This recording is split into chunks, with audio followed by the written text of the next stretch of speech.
If you need any Xbox or PlayStation codes or any cheap PC games, use the referral link in the description. It will take you over to g2a.com. They already have a discount on most of their goods, and if you use the code CHES at checkout, you can get yourself an extra 3% off as well.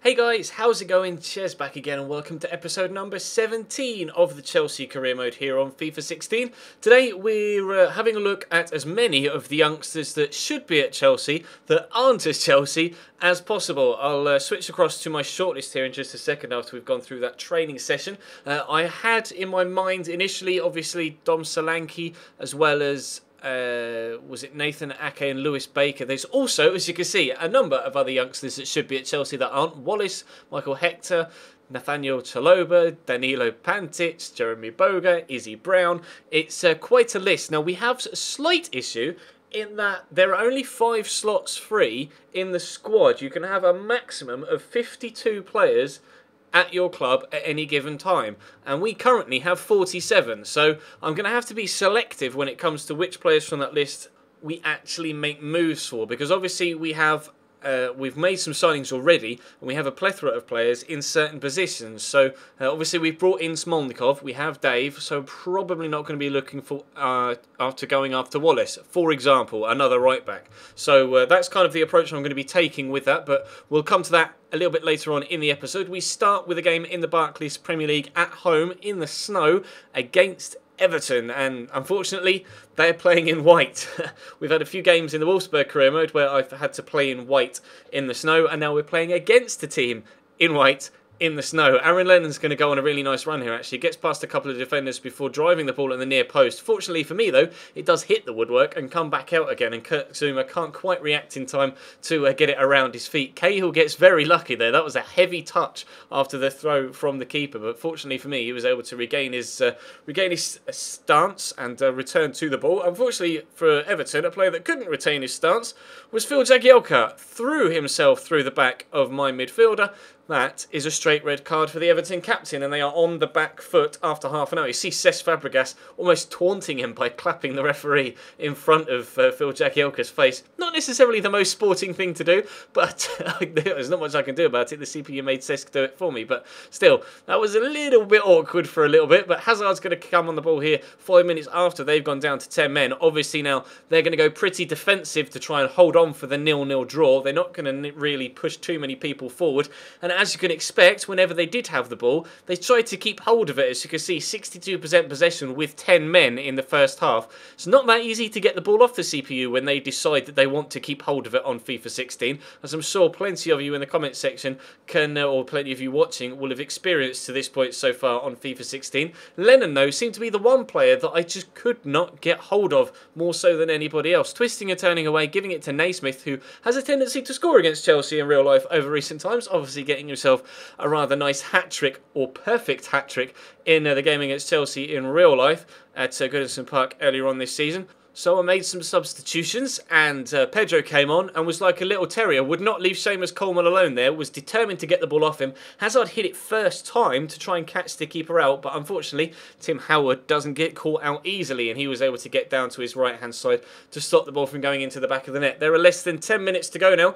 Unsurprisingly, Everton camped back in their own box, as you can see, but 6 or 7 defensive shirts in there to try and either find a way past or just have a long shot. In the end, we picked the ball past them very, very nicely indeed, and the link-up play is exactly what we needed for Eden Hazard to get the game winner. A really nice move. Cesc, who awkwardly clapped Phil Jagielka off the pitch a moment ago, was able to lift Hazard there very, very high, because he was the saviour in that game. It didn't look like we were going to be able to find a way through, but Eden came to the rescue. So we were able to get 3 points from that one, and then we were back to the transfer window. Weirdly, simulating the training, pretty good results. No Fs, no Ds, all C's and B's, so I was quite pleased with that, and hopefully the youngsters can continue to grow. Putting in bids now for some of those other youngsters that we were having a look at on the list previously. Dom Solanke, obviously, every single player that we're looking at here should be on loan from Chelsea at the club that they're currently at. However,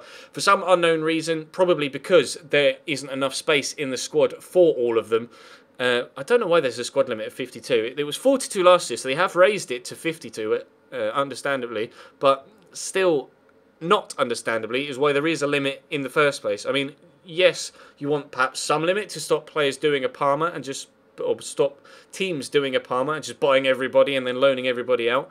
But still, it's really awkward when it's not stopping you from buying new players in, but it's meaning that players that should be at the club aren't there in the first place. That's a little bit frustrating. But the more frustrating thing is fixture congestion, which I've had a few of you tweet me over the past few days. Some of you having upwards of 9 games in a 3-week period, which is just ridiculous. But anyway, back to the task at hand, which is trying to get some of the youngsters back to the club. Nathaniel Chalobah is on loan at Napoli IRL, wanting to bring him back to the club here. We don't have much money to spend. You've seen me just there turn down bids for Thibaut Courtois and turn down bids for Nemanja Matic. Big bids as well, no less, but bids that will be turned down for my best players. I'm not currently looking to sell anyone on. We did get a bid for Remy. Now, a lot of you in the comment section have been asking me to sell Loic, but for now, I'm going to keep him for the rest of this season. However, I do think I will sell him on at the end of this season. We'll lose Falcao because his loan ends, not that that's that big of a loss, but I'll probably sell on Loic Remy at the end of this first season. But I'm not looking to move him on now. I still want Loic Remy as a squad player for the rest of this first season. Trying to work out contract details now with some of the kids that we're trying to bring back to the club. We've been able to work out fees. Now it's just a case of working out contract wages. So we'll have to wait and see. Fortunately, none of them are on massive wages to begin with, and none of them want a massive wage rise either. So luckily, we should be able to afford the majority of them with the minimal funds that we currently have. About 6 million or so we've got left. But we come to the second game of the episode, which is away from home against lower league opposition. Gillingham is the destination for the team coach, and we're playing against a 4-1-2-1-2, which is actually quite an attacking formation for Gillingham in a game like this, although I presume that that CDM will drop in between the two centre-backs and make it a 5 at the back more often than not. But we're playing a lot of the kids here, or some of the kids at least. Charlie Colker in midfield alongside Ruben Loftus-Cheek. Actually, Clark Salter at centre-back as well. And our scout future star goalkeeper as well. One of the youngsters we brought up from the youth squad that got scouted. He's in the early 60s, I think 63 rated. So this is his first game for the club. I could have played Begovic, obviously, but decided to, considering it was against a side such as Gillingham rather than, say, a high-flying championship side, I could probably get away with playing the youngster and give him some first team experience, as well as obviously some of the other young players as well, and JT for that experienced head at the back. They could have done with an experienced head in the box for themselves there, Gillingham, but that wasn't necessarily the best of shots.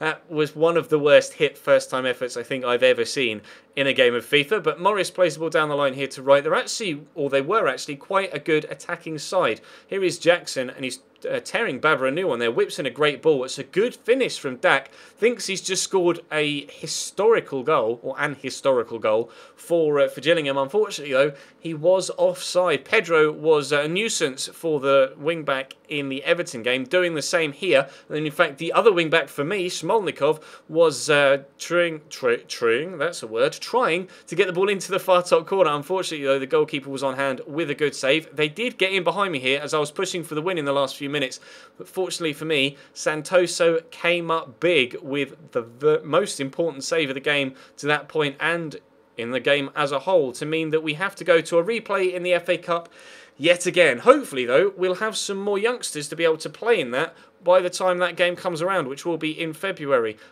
You can see I have actually made the decision after the recording to not go after Wallace, but I do want your feedback in the comment section.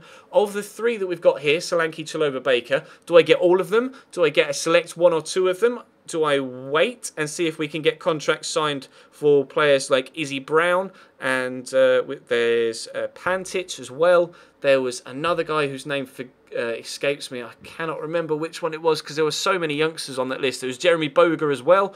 I'm going to need your guys' feedback. Obviously, we need to be selective with which ones we bring in because we don't have enough space in the squad for all of them. But there is that replay against Gillingham. It's actually a very, very busy month for us in February, and we have Juventus in the Champions League knockout stages as well. Obviously, the side that knocked us out of the Champions League with Wolfsburg in the other series going on the channel right now. Obviously, we were fortunate enough to finish third in the group, behind behind Real Madrid and Juventus, and go into the Europa League knockout stages. But we're still in the Champions League here with Chelsea, and we're only 5 points off the top of the table in the BPL as well, with a replay against Gillingham in the FA Cup upcoming. We're doing better in real life, or doing better on FIFA than Chelsea are in real life right now. So I'm quite happy with how things are going, and hopefully we'll be able to get some more youngsters in before the end of this window. Like I say, I will definitely take your feedback into account for the next episode, which will of course be Monday, as you're seeing this on Friday. But that's going to bring today's episode to a close, guys. Thank you very much for watching. Drop the video a like if you enjoyed, subscribe if you haven't already, check the channel page for anything you may have missed over the past few days,